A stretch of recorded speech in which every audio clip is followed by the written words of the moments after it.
Hello, everyone, and welcome.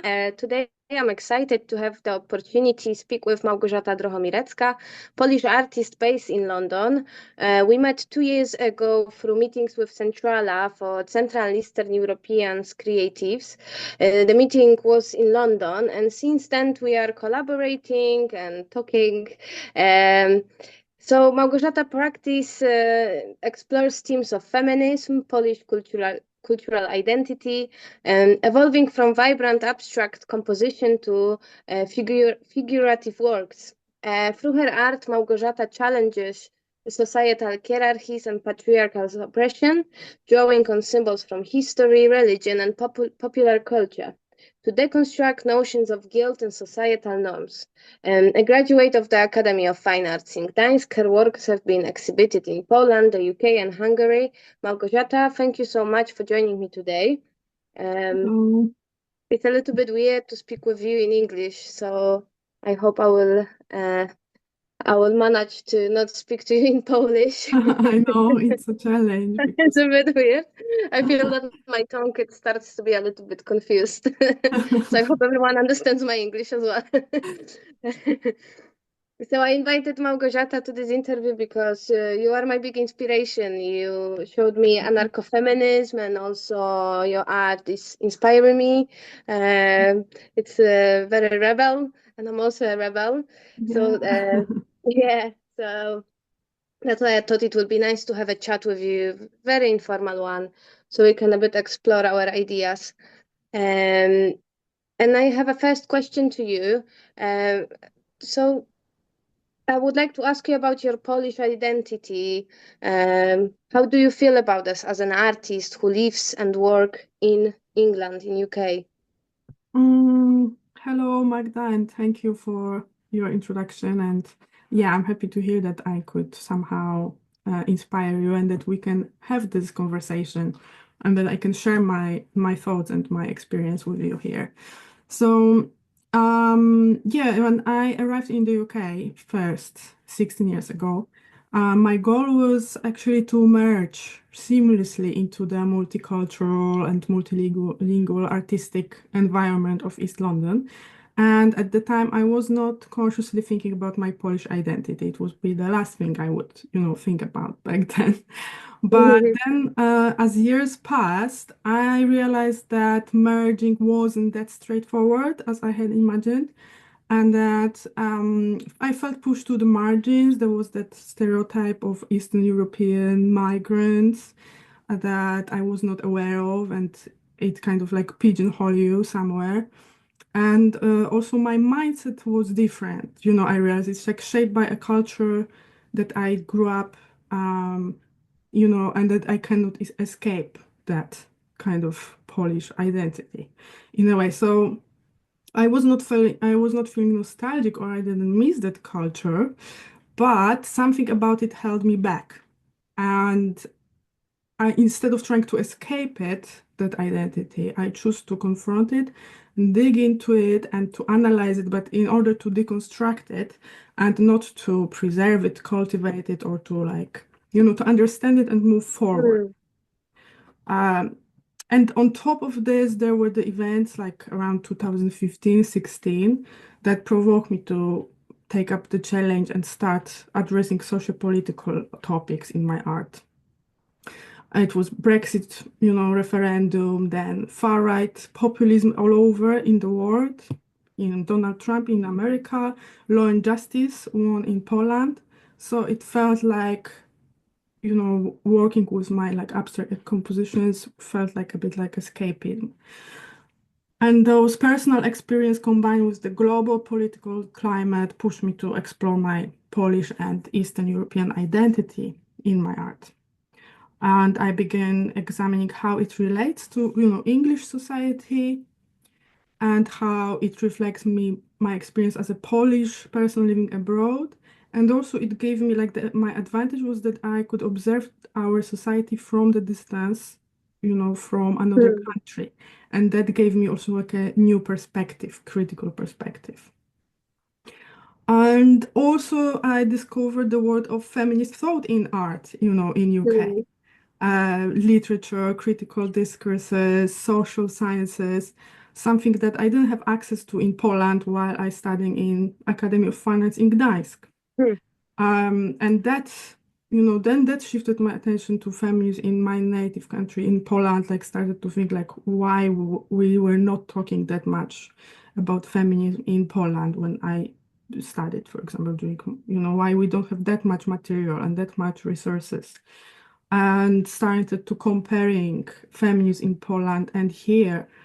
And then I realized also that feminism in Poland is more opposing the patriarchal policies of the church and state rather than focusing on the theoretical, the politicized and cultural aspects of feminism, like a Western feminism. Mhm.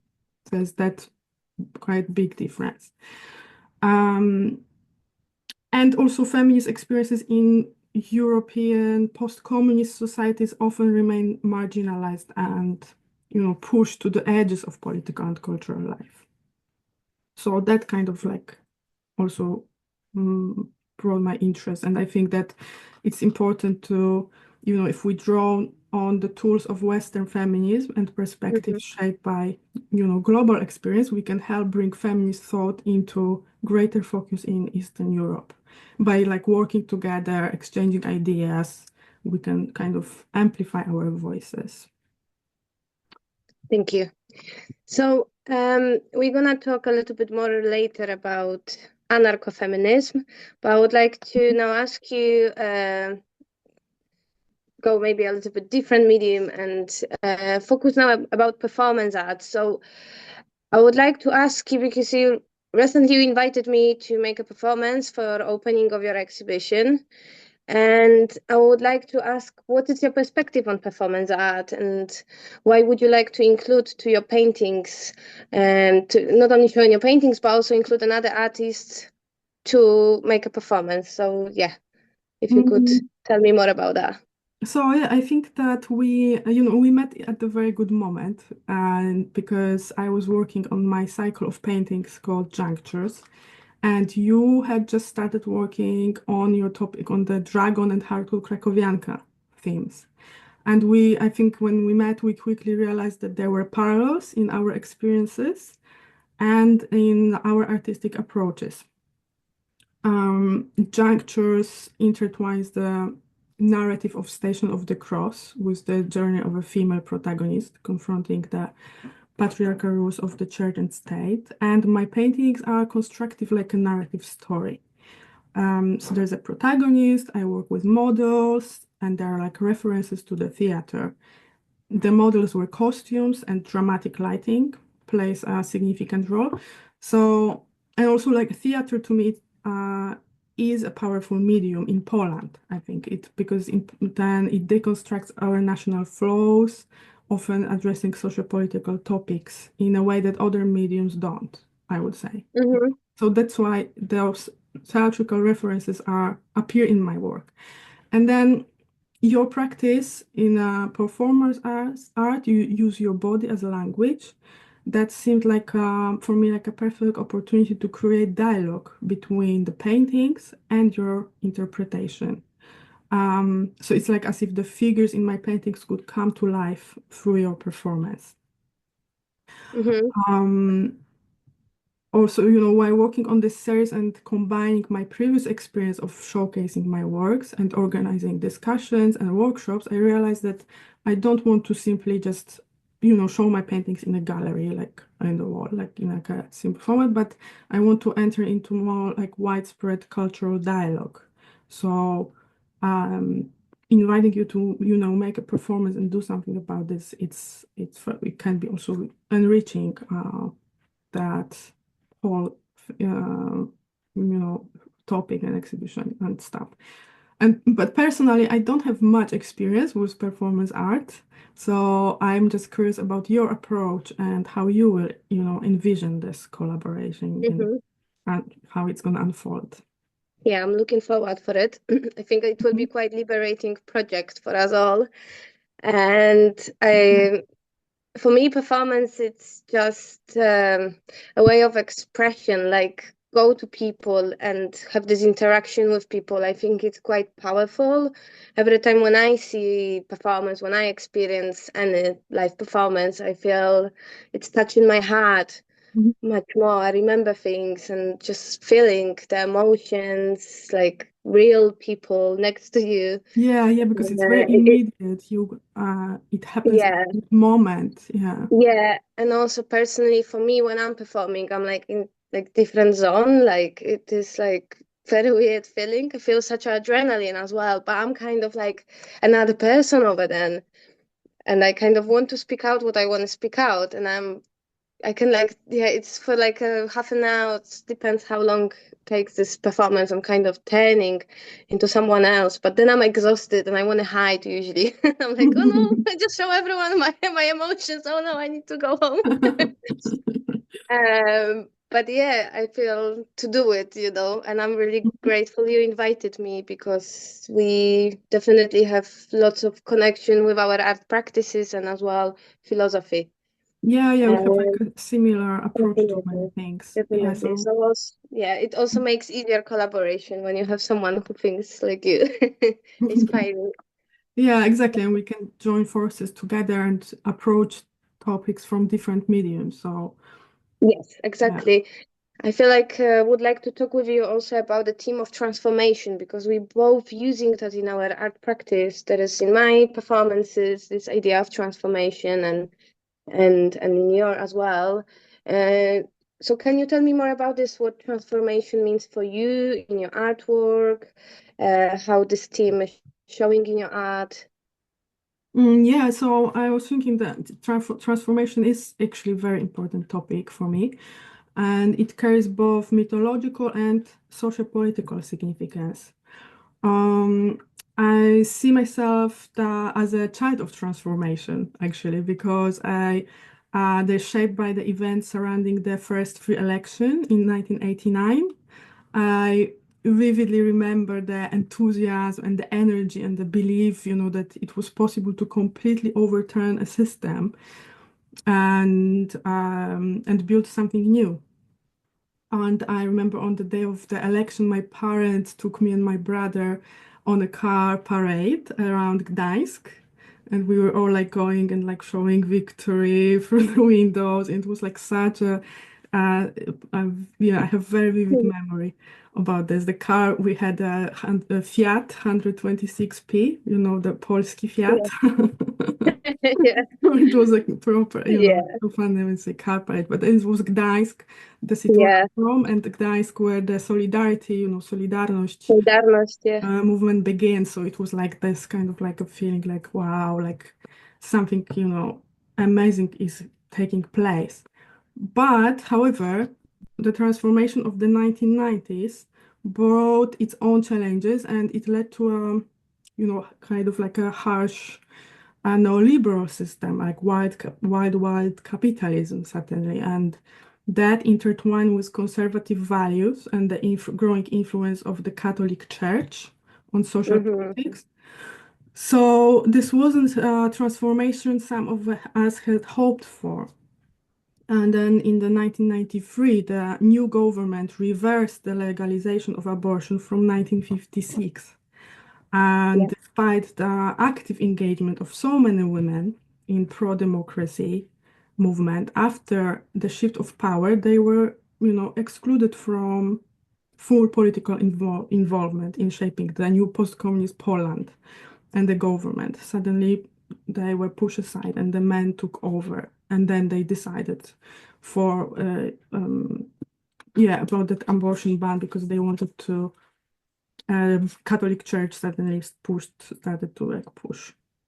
Oh, it's actually Shona Penn wrote about this story in Solidarity's Secret about the women, how women were pushed to the pushed out basically after the shift of power. And there was a film. I saw the film. Haven't seen didn't read the book, but I watched the film about Solidarity's Secret. Oh, So I need to see the film Solidarity Secret. Then, yes, yeah. yes, there was like it was the screening actually in London in SOAS, the university.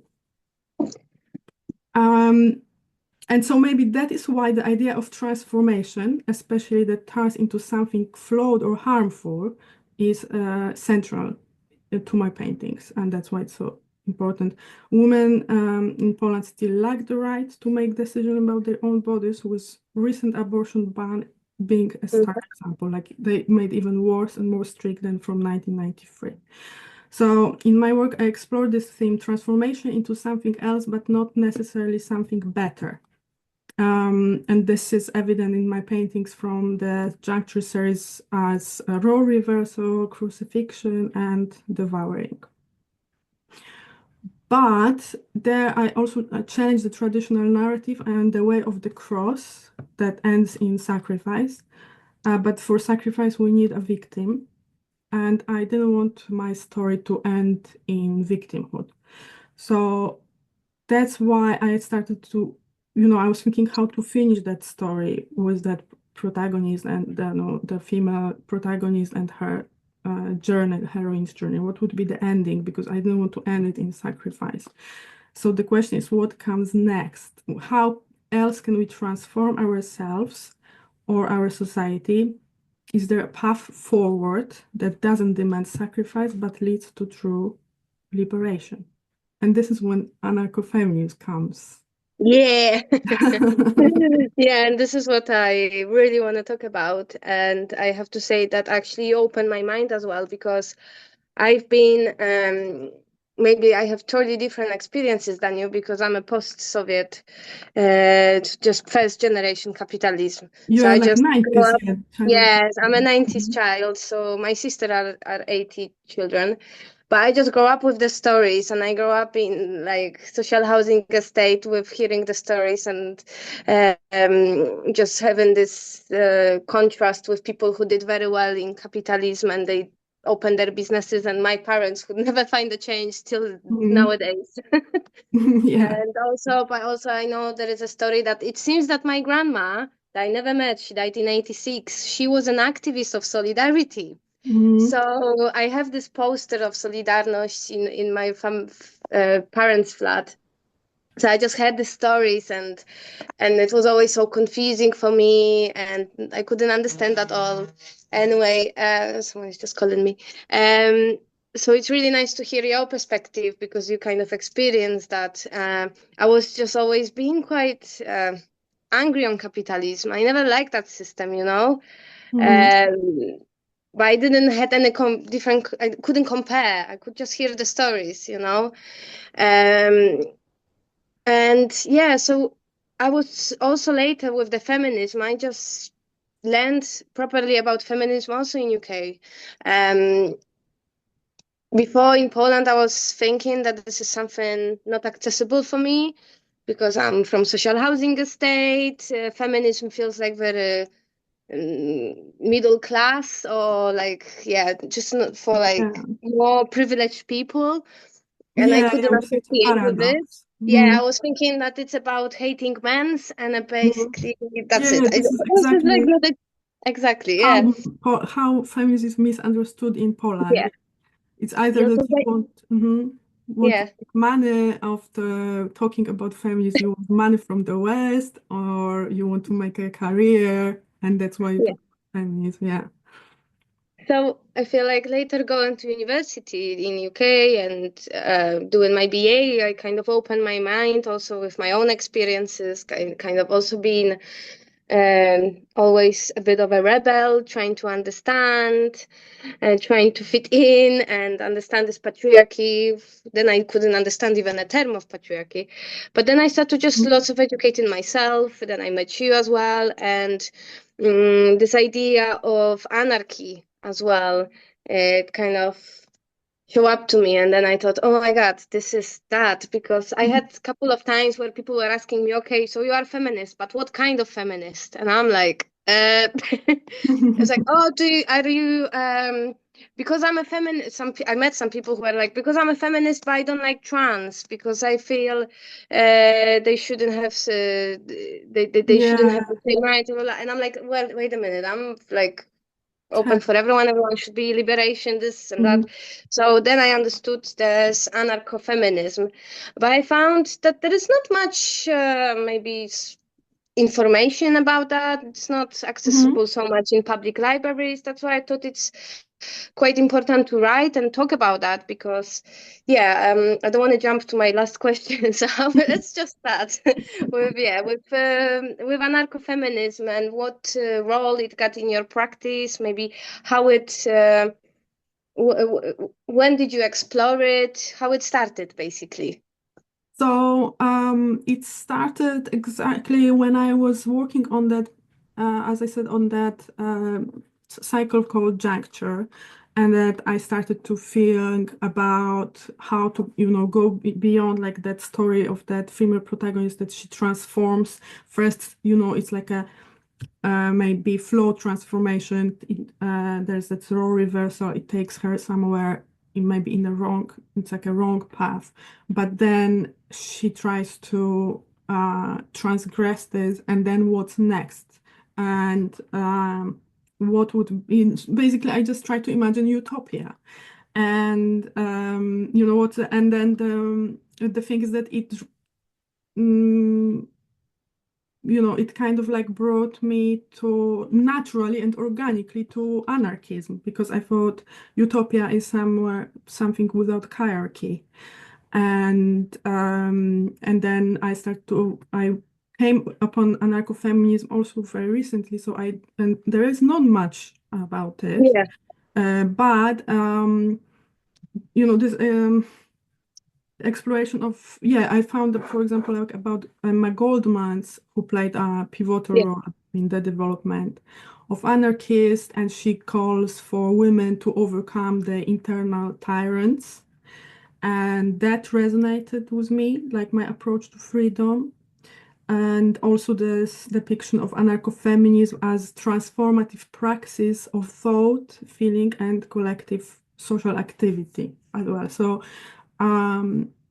it's a critical also of institutional systems like marriage, the nuclear family, the state, and the church, which uphold sexism and inequality.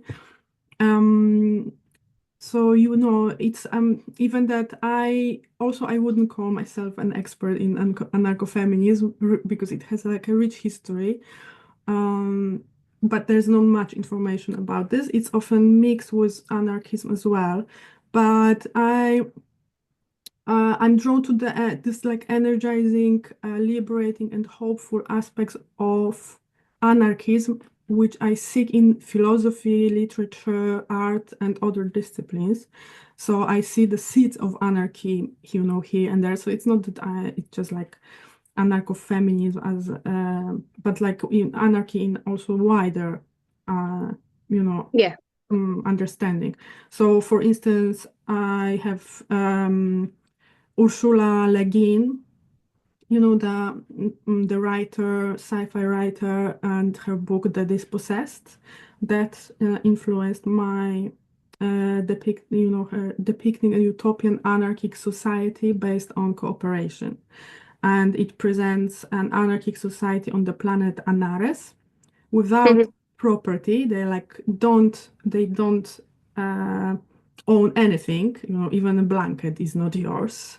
And they just like move from one place to another. They are involved in cooperation, like because it's quite challenging, that utopia. It doesn't mean that utopia means something you just lie down, I don't know, and eat and drink and have sex, or that anarchy means total chaos and violence. Often it's misunderstood in that way, but it's just it is an order without the leader. So, and that is utopia, because imagine that the society can come together and do things, find fulfillment in work, that it's not imposed on you, that you have a boss, you have this, you must have this, you have this nuclear family, but that you have to provide, breadwinner and that stuff like this.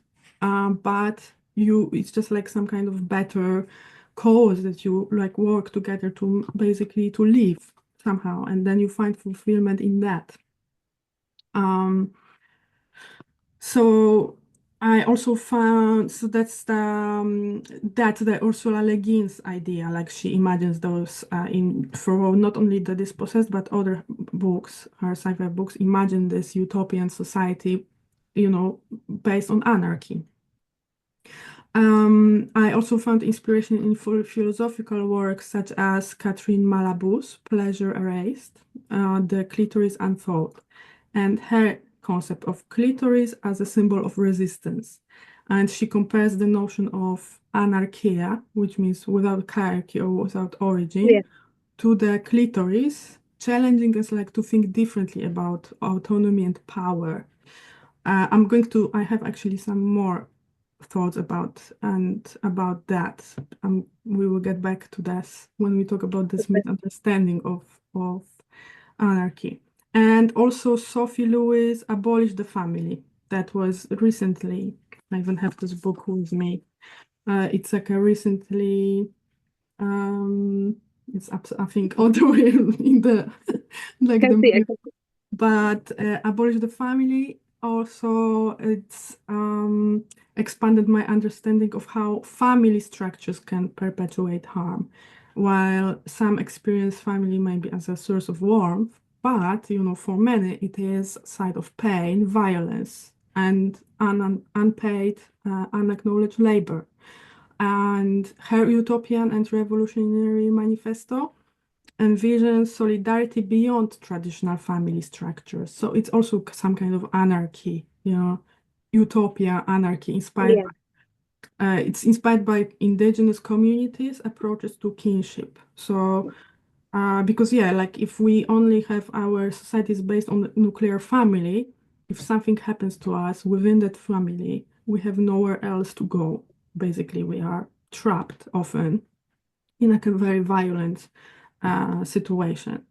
And or for example, bringing up children, like if the child is born in a certain family, then you bring up the child like almost as if it's like your own image, like if the child like becomes, then it's very difficult to get rid of so many like patterns that your parents like impose on you. But if we all bring up children like in like a wider communities, the child has also more chances um, to learn more from different people. Just as simple as that. And you don't have to rely just only on that, I don't know, violent father, for example. Um, so so that. And also the last thing that is like, and that's also important. I wanted to talk about this as part of my inspiration, and that has some kind of anarchy, seeds. Is that I don't know if you heard about xenofeminism and Helen Hester. Not really. So Zeno, can you repeat again? yes, xenofeminism. I have a book, and they have a Laboria Cubonics manifesto. They Yeah. have a very colorful, very powerful website. I love this. It's so energetic, and I come back to this, years after years, and unfortunately it's not very popular topic right now. And they were themselves pushed to the margins. That's why we don't hear much from them. But it's such a potential, and it's such a shame that they are, we don't develop their thoughts further. So they are talking xenofeminism incorporates anarchic elements by embracing technology and systemic hacking to dismantle oppression. Mm. Um, and so it seeks to transcend nature by understanding of gender, advocating for the abolition of gender itself. So it's like going beyond gender, like not too much focusing on Yeah. this political identity. And as you say, that like I'm a feminist, I don't like trans, or, who are Yeah. you? And that pigeonholing, but just, they think, okay, Right. let's go now beyond. Yeah, because we live, sorry, I'm interrupt, but we live like in a label world. Everything got some labels and everyone got some Mhm. labels. And it's also Yeah. not, I found it's also not very good because it's everyone's categorized and put it in some bags, I would say. Yes, yes, pigeonholing, and then also then you kind of on the different barricades, and then there is like maybe even like, culture wars, and it doesn't bring that collective, collaborative effort to go beyond the system that we live in that is oppressive, like, It is, and yeah. destroying the planet, and yeah, Yeah, it's not exactly. work So, for and we have everyone. the xenofeminists, they say we have the resources, we have technology that we can use. So I have some, we have, rationalists also, like, so to claim the reason or rationality is by nature a patriarchal enterprise is to concede defeat, says how they say. So it is true that canonical history of thought is dominated by men. It is male hands we see throttling existing institutions of science and technology, but it doesn't mean that that means that feminism must be a rationalist because of this miserable imbalance. So that it's not that we should ditch science and rationalism because it's patriarchy, it's male, but we have to reclaim this. The same like we have to reclaim technology and then use this to build something new, to overcome that patriarchal system, but use the tools in a way. There was, yeah, so yeah, they were talking about leveraging emancipatory potential in technology to address unequal access to reproductive and pharmacological tools, environmental crises, economic instability, and exploitative labor systems. So we have the tools, we can use this technology to do this, and not technology just so that one person become the richest man in the world and Exactly. decides for everyone. And then we say also we don't like technology. No, it's not that we are against technology, but we are against the way it's used at the moment. Yeah, yeah, exactly. I agree with you. So when we're exploring those topics, for sure, like I found that people we touch upon that, but people don't understand really anarchism. There's like Mm. this perception that anarchism means that it's totally chaos, that everyone do this whatever they want, there's violence and riots. Whereas it's not true, it's quite peaceful movement and philosophy. And when we add to this feminism, anarcha-feminism, like together, it's more about this both ideologies put together. Um, but I feel like, yeah, it's not very understood, not known for the society. What do you think about that? What do you think about this misunderstanding? Yeah, I think exactly it's such a paradox that we think that general thinking is that anarchy is chaos. Actually, I found that historically anarchy has often been equated with chaos, and it comes to times of Aristotle, and Mm. Aristotle says, yeah, he even defined it as army without strategy. So from those times, anarchy was associated with something like, yeah, chaotic and negative. And then in 19th century, anarchists like Pierre-Joseph Proudhon Mhm. redefined it as an order without power.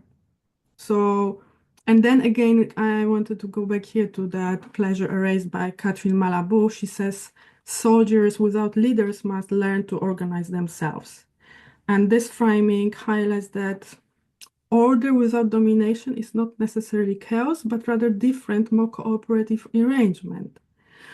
But and the paradox is that capitalism and colonial system, patriarchal system that we lived in, and like in 19th century became like so strong, even. So it consolidates power through colonialism and capitalism, and this is a violent system, not anarchy. It's not violent. That Exactly. capitalist system, patriarchy is violent. Colonialism is violent. And that there was actually Russian thinker Kropotkin, Peter Kropotkin. He emphasized that human evolution has been shaped by mutual aid and natural tendency towards cooperation, which actually capitalism and statism suppress. So capitalism, state, church, also Catholic Church or even other religion, suppress that natural thing in human being that we find the fulfillment in working together, right? Rather than all the time compete with each other and being, you know, uh, destroyed by the system. So yeah, that is such a, but for us it's again like why anarcho-feminism, why it so well comes together. I think, Magda, can you hear me? Issue with internet, but I think no. Hello, can you hear me? Yes, yes, yes. Yeah, I have something with internet just at the end, but it's good that not from beginning. But my internet stopped. But I can see you now. I don't know why. Okay, but yeah, you're a bit blurry, Oh well. but it comes better. But Yeah, yeah, so I think I can't maybe do is much it about that. like, do you think you have enough data on your phone? I think so. I don't know why the signal was for a moment. Now I'm No, it's okay. okay. If I'm maybe it's finishing. I don't know. But anyway, let's crack on. Okay, yeah, it's like, yeah, we actually kind of almost finishing. I just wanted to say that anarcho-feminism, how it kind of comes together well, because it says, Kim Gordon from Sonic Youth. I No. No, so I actually like Sonic Youth very much, and I listen to them in the studio quite a lot. Ah, so it's a brand. Yeah, Sonic because Youth, yeah. I'm sitting too much. I need to check because I'm sitting too much with my hardcore and GABA and No, maybe yeah, no, because I Sonic don't Youth know is much. like they are like older, and it's like the older generation. Then Nirvana I was, might know. I might know when I see, but sometimes I just don't remember the names. yeah, because like so Kim Gordon, she's a vocalist in that Sonic Youth. And then, I mean, like now they even like stop, they don't play anymore. But Kim Gordon, she's an artist and she's a vocalist, and I really like her. And she also writes a bit about art. And she says that women are natural anarchists because they are outside the system, already. So I think this is when this anarcho-feminism comes together. Or again, that Catherine Malabou, she says about clitoris and anarchism. The complicity between clitoris and anarchy derives first from their common lot as undocumented travelers, their secret, hidden, unfamiliar existence. The clitoris resists domination because it is indifferent to power and potency. So that again Hmm. comes like, that Kim Gon says like we are natural anarchists because we're already outside the system. So um another perspective is, of course, also some anarchist notion of self-subversion. So it carries the seeds of its own collapse within the system and to dismantle the system from within. So that's also another thing.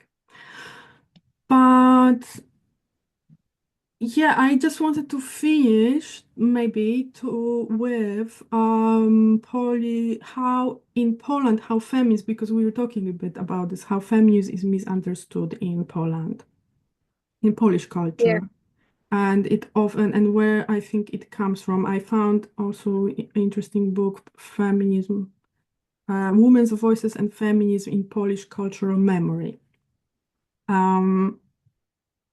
And there are articles by different scholars or writers, and I found interesting thoughts there and analysis. And I think that women's activists in Poland have sometimes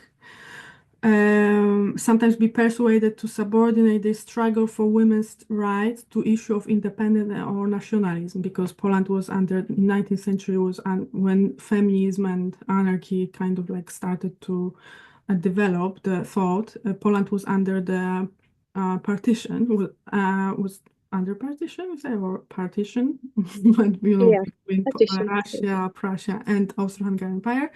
So women spoke about emancipation. Polish women in 19th century, they spoke about emancipation, education, financial independence, but all this was part of a patriotic discourse and fighting for independence of Poland. And this discourse where men were presented as leaders and fighters and martyrs, and women, they were the supporters. So it was always part of the greater cause, that feminism, and the greater cause was this patriotism. I think so. Those were like the roots of that misunderstanding. Then there's believers first and citizens second. The fact that Poland is a very religious country still, even it changes, of course, now, but still it's like first you are the Catholic and then you are a citizen, you know, in most parts. So that's why Polish women were reluctant to challenge the dominant nationalist and religious discourse. Although now it changes with the black, what is the name? Black, oh my God. You mean about Black Lives Matter? Or No. Like in Poland, that anti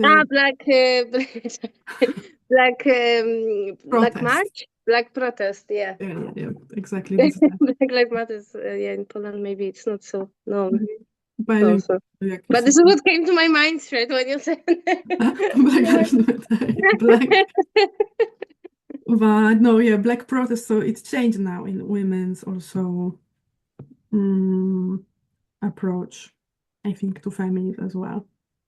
Definitely, it's more education, and people are leaving the church. People get especially young people. It's much more understanding about queer people as well. More people coming up and getting frustrated on the church who works with government, and so that's a good sign. But still, I feel like as an artist, I just want to be this rebel, and I feel like also being here in UK, it's a bit easier. I feel much more comfortable maybe to do that. yeah, I also have it's easier, you have more support and you share more the ideas. You don't feel like you are like suddenly, because if there is like no, like in Poland, I often even say that we don't have to talk about feminism because we live already in post-patriarchal society. It's not, we already overcame that problem. So but yeah, like for me, anarcho-feminism isn't about abolishing society, but it's about envisioning alternatives to hierarchical structures that harm us. So I'm still learning about this philosophy, and it's good, like, also to have this conversation with you and like, bring together all this, thoughts.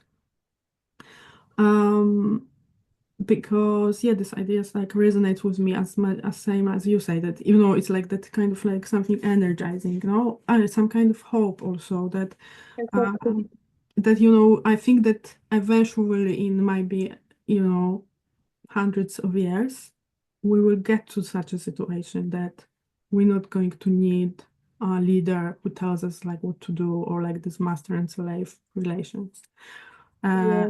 And that will be like something also non-states, some kind of cooperative, like in Ursula Le Guin, the dispossessed novel. That's what I hope for. Yeah, we need to hope. Thank you so much. I will have lots of inspiration for reading from you. I hope just our start, it's just the beginning of our collaboration as well. So I hope we're gonna have more spaces to talk about that. And of course, I'm also educating myself around that topic, and I think it's important to speak because, as I said, there is not much over there about that. Yes, not much now interest. It's not like a very trendy topic, I would say.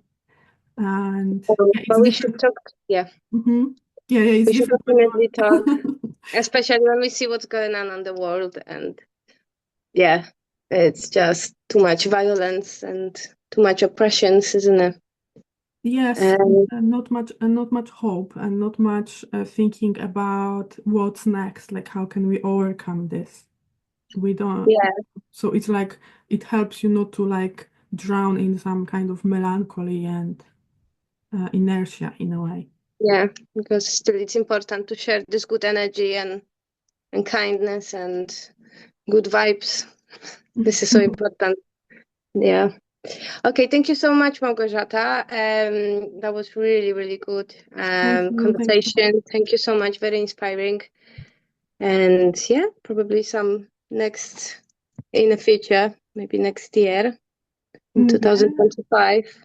Yes, exactly. That performance is coming and the Yes. expression. Mhm. and, your, and your paintings are coming to Manchester. Yes, That's exactly. exciting. Literally.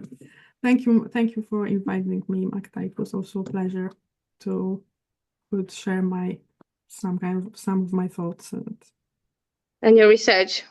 my research. Yeah, exactly. So, Stop recording. bye. Okay, third Kurde, czekaj. recording in progress. Um, no, no, Hello. hello. Okay. Jadę z koksem. Tak, Dobra, jest jak jest okej. Dobra. Zaczynamy.